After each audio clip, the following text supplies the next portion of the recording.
ko lagi ay long sleeves na t-shirt at faded na lonta. Pero noong makilala kita, nagbagong bigla ang aking timpla. Natutuwa ko na magpariban at mag-ahit ng kilay at least once a month. Hindi ko alam kung anong meron ka na sa akin ay nagpalambot ng bigla. Sinong mag-aakalang lalaki pala ang bibihag sa tulad kong tigreng gala.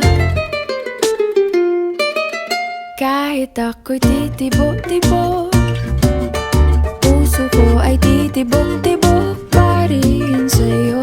Isang halik mo lamang at ako ay tinatablan, at ang aking pagkababae ay nabubuhayan na para bang bulaklak na namumukadkad.